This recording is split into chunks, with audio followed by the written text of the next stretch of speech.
Welcome to AR education guys. और PAT 2023 के लिए ये हमारी दूसरी क्लास है। तो चलिए बिना लाग लपेट शुरू करते हैं। दूसरा टॉपिक वैदिक सभ्यता। शुरुआत करते हैं उसी स्केल से कि यहाँ ईसा मसीह का जन्म और उससे 2500 ईसा पूर्व इंडस वैली सिविलाइजेशन और 1750 में उसका पतन। उसके बाद 1500 से 600 ईसा पूर्व के बीच में एक सभ्यता पनपती है जिसे वैदिक सभ्यता कहते हैं। इसके निर्माता आर्य माने जाते हैं। आर्य इस शब्द का शाब्दिक अर्थ होता है श्रेष्ठ जन या कुलीन। ठीक है। इस सभ्यता को वैदिक सभ्यता इसलिए कहा गया क्योंकि इसी समय वेदों की रचना की गई। वेद जिसका शाब्दिक अर्थ है ज्ञान। अब हुआ क्या कि 1000 ईस्वी के आसपास लोहे की खोज होती है जिससे समाज में बहुत सारे परिवर्तन आते हैं। इसलिए इसे दो भागों में पढ़ते हैं। 1500 से 1000 ईसा पूर्व के भाग को आप ऋग्वैदिक काल कहते हैं। इस काल की जानकारी का साहित्यिक स्रोत ऋग्वेद है। ये सभ्यता एक ग्रामीण सभ्यता थी। 1400 ईसा पूर्व के बोगस कोई एशिया माइनर से प्राप्त अभिलेख में ऋग्वैदिक काल के देवता इंद्र और वरुण आदि का उल्लेख मिलता है, जिससे ये अनुमान लगाया जाता है कि संभवतः आर्य ईरान होकर भारत आए थे। ईरानी ग्रंथ अवेस्ता की कई बातें ऋग्वेद से मेल खाती हैं, लेकिन वास्तव में आर्य कहाँ से आए इस पर सभी के अपने अपने मत हैं। जैसे कि आर्य आगमन के संबंध में बाल गंगाधर तिलक का मत है कि वे उत्तरी ध्रुव से आए थे। दयानंद सरस्वती का मत यह है कि वे तिब्बत से आए थे।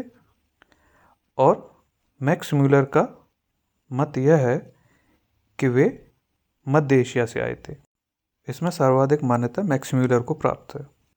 अब जैसा कि ऋग्वेद इस समय की जानकारी का मुख्य स्रोत है, जिसके अनुसार आर्य निवास स्थल को सप्त सैंधव प्रदेश कहा जाता था।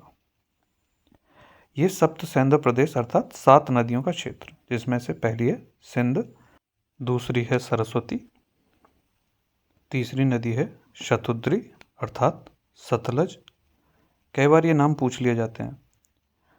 चौथी है विपाशा अर्थात व्यास, पांचवी परुष्णी है जिसे रावी कहा जाता है, छठी वितस्ता जिसे झेलम कहा जाता है, और सातवीं अस्किनी अर्थात चेनाब। तो ये 7 नदियां हैं। इनके नाम कभी कभी पूछ लेता है एग्जाम में। आगे बढ़ते हैं, कुछ अन्य तथ्यों की जानकारी लेते हैं। सतलज से लेकर यमुना तक के क्षेत्र को ब्रह्मवर्त कहा गया है और गंगा और यमुना के दोआब क्षेत्र को ब्रह्म ऋषि प्रदेश कहा गया है। ऋग्वेद में सर्वाधिक महत्वपूर्ण नदी सिंधु को माना गया है तथा सबसे ज़्यादा पवित्र नदी सरस्वती को माना गया है, जिसे नदीतमा या मातेतमा कहकर भी संबोधित किया गया है। ऋग्वेद में गंगा का जिक्र 1 बार तथा यमुना का जिक्र 3 बार हुआ है। अब बात करते हैं ऋग्वैदिक काल के समाज की, जो कि पितृसत्तात्मक समाज था, परंतु फिर भी समाज में महिलाओं की स्थिति काफ़ी बेहतर थी। अगला पॉइंट, समाज की इकाई परिवार थी, जिसका मुखिया पिता होता था, जिसे कुलप कहा जाता था। नेक्स्ट पॉइंट, समाज में वर्ण व्यवस्था मौजूद थी, जिसका उल्लेख आपको ऋग्वेद के 10वें मंडल में मिलता है।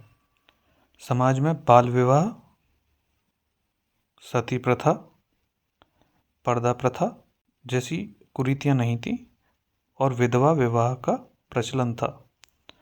साथ ही स्त्रियों को शिक्षा की अनुमति थी। दहेज प्रथा नहीं थी पर कन्या के लिए जो उपहार दिए जाते थे उसके लिए वहतु शब्द का प्रयोग किया गया है। विवाह एक पवित्र संस्कार था जिसमें 2 प्रकार के विवाह थे। अनुलोम विवाह, जिसमें उच्च वर्ण का पुरुष और निम्न वर्ण की स्त्री हुआ करती थी। इसके अलावा प्रतिलोम विवाह, जिसमें निम्न वर्ण का पुरुष और उच्च वर्ण की स्त्री हुआ करती थी। कुछ और तथ्य जैसे कि गायत्री मंत्र ऋग्वेद के 3 मंडल में है। गायत्री मंत्र सवित्र देवता को समर्पित है। सोम, जो एक पेय पदार्थ है, इसका जिक्र ऋग्वेद के 9वें मंडल में है। आर्यों के सबसे प्राचीनतम देवता धौंस हैं तथा जंगल की देवी को अरण्यिनी कहा गया है। ऋग्वेद के सबसे प्राचीन या सबसे पुराने मंडल 2 और 8वां है तथा सबसे नवीनतम 1 और 10वां है। साथ ही इस काल से मूर्ति पूजा का कोई साक्ष्य नहीं मिला है। अब 1000 ईसा पूर्व लोहे की खोज होती है, जहाँ से उत्तर वैदिक काल की शुरुआत मानी जाती है, जिसका कालक्रम 1000 से 600 ईसा पूर्व के बीच का है। आइए अब पढ़ते हैं उत्तर वैदिक काल, पर इसे पढ़ने से पहले वेदों के बारे में थोड़ी जानकारी ले लेते हैं। जैसा कि आपको पता होगा, वेद 4 हैं: ऋग्वेद, यजुर्वेद, सामवेद और अथर्ववेद। इन चारों वेदों को मिलाकर संहिता कहा जाता है और ऋग्वेद, यजुर्वेद और सामवेद, इन तीनों को वेद त्रयी कहते हैं। अब जानते हैं ऋग्वेद के बारे में। ऋग्वेद में 10 मंडल हैं, 1028 सूक्त हैं और 10,580 ऋचाएँ हैं। ऋग्वेद के पुरोहित को होत्र कहा जाता है। साथ ही ऋग्वेद के 2 ब्राह्मण ग्रंथ हैं, जिनमें पहला है ऐतरेय और दूसरा है कौशितकी। इसी तरह यजुर्वेद में कर्मकांड दिए गए हैं। यजुर्वेद के 2 भाग हैं, पहला शुक्ल यजुर्वेद, दूसरा कृष्ण यजुर्वेद। शुक्ल यजुर्वेद पद्य में है और कृष्ण पद्य तथा गद्य दोनों में है। अगला पॉइंट, इसके पुरोहित को अथर्वयुग कहा जाता है। इसके 2 ब्राह्मण ग्रंथ शतपथ ब्राह्मण और तैत्तरीय हैं। यजुर्वेद के प्रमुख उपनिषद कठोपनिषद, ईशोपनिषद, श्वेताश्वरोपनिषद तथा मैत्रायणी है। इसका अंतिम अध्याय ईशावास्य उपनिषद है। अब जानते हैं सामवेद के बारे में। साम अर्थात जिसका मतलब होता है गान, इसे भारतीय संगीत का जनक भी कहा जाता है। 7 स्वरों की उत्पत्ति यहीं से हुई है। इसमें 1875 ऋचाएँ हैं। सामवेद में मूल श्लोक 99 हैं, शेष ऋग्वेद से लिए गए हैं। सामवेद के 2 ब्राह्मण ग्रंथ पंचविश ब्राह्मण और षड्विश ब्राह्मण हैं। इसके प्रमुख उपनिषद छांदोग्य उपनिषद और जैमिनीय हैं। नेक्स्ट, अथर्ववेद। अथर्ववेद की रचना अथर्व तथा अंगरीष ऋषि द्वारा की गई, इसलिए इसे अथर्व अंगरीष वेद भी कहा जाता है और ये सबसे अंतिम में रचा गया। इसमें 731 सूक्त हैं, 20 अध्याय हैं। इसमें जादू टोना, औषधियों तथा रोगों के निवारण से संबंधी जानकारी दी गई है। अथर्ववेद का एकमात्र ब्राह्मण ग्रंथ गोपथ है तथा इसके उपनिषद मुंडकोपनिषद, प्रश्नोपनिषद, मांडूक्योपनिषद। मुंडकोपनिषद से ही सत्यमेव जयते को लिया गया है, जो भारत का आदर्श वाक्य है। अथर्ववेद के अनुसार सभा और समिति प्रजापति की 2 पुत्रियां हैं।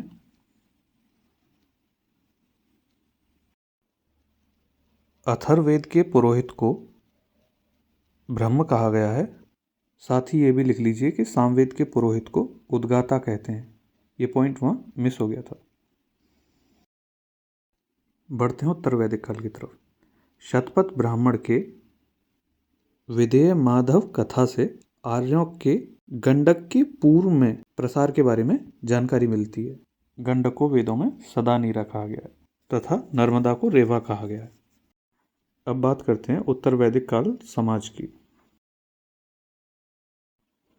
तो समाज में वर्ण व्यवस्था कठोर हो चली थी और कर्म आधार के बजाय अब ये वंशानुगत हो गई थी। नई नई जातियों का उद्भव हुआ।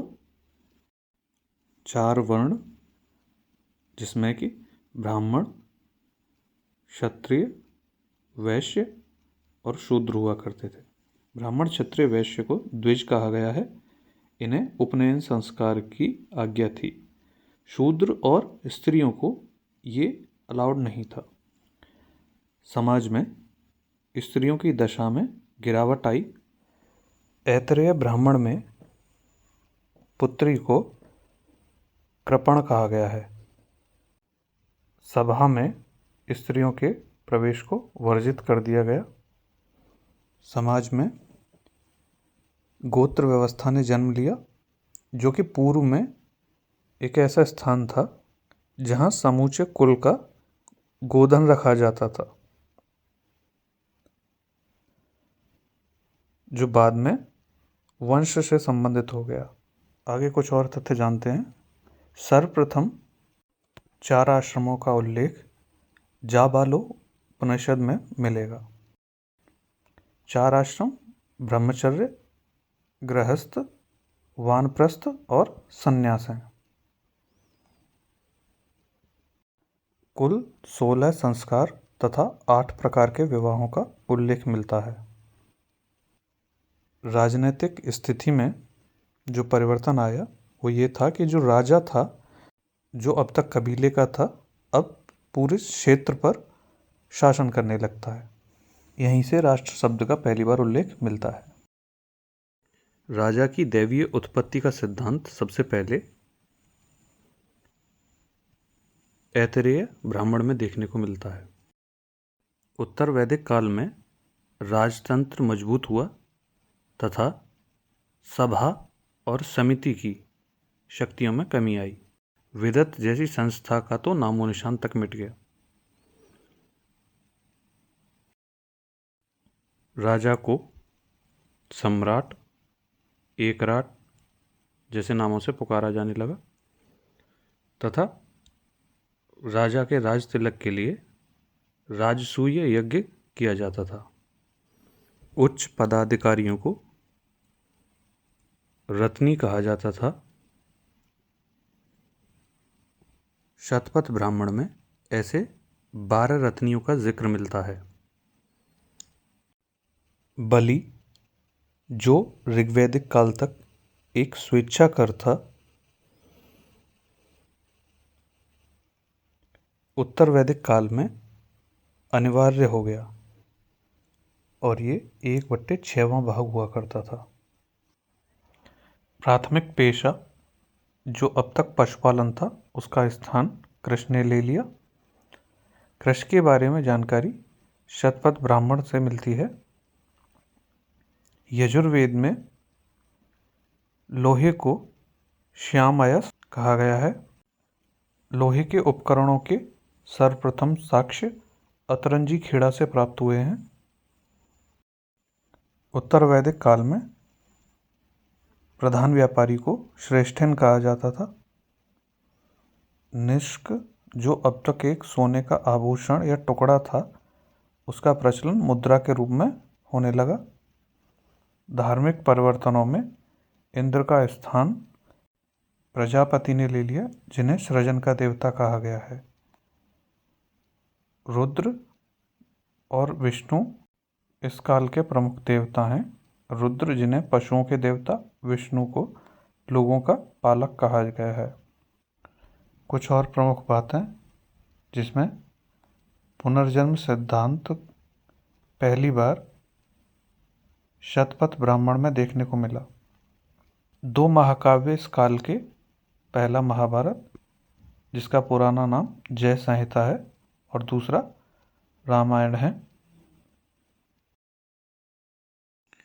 इस काल में अनेक दर्शनों ने जन्म लिया, जैसे चार्वाक दर्शन का संबंध चार्वाक से है, योग दर्शन का संबंध पतंजलि से है, सांख्य दर्शन का संबंध कपिल मुनि से है, न्याय दर्शन का संबंध गौतम ऋषि से है और पूर्व मीमांसा का संबंध जैमिनी से है। उत्तर मीमांसा का संबंध बाद नारायण से है तथा वैशेषिक का संबंध कणाद या उलूक से है। उपनिषद कर्म कांडों की निंदा करते हैं और ब्रह्म की एकमात्र सत्ता को स्वीकारते हैं। तो इसमें बस इतना ही है, और अगर मुझसे कोई पॉइंट मिस हुआ हो तो आप मुझे बता सकते हैं। बाकी थैंक यू फॉर वॉचिंग। अगर आपको अच्छा लगा तो अपने मित्रों के साथ शेयर कीजिए। मिलते हैं नेक्स्ट वीडियो में।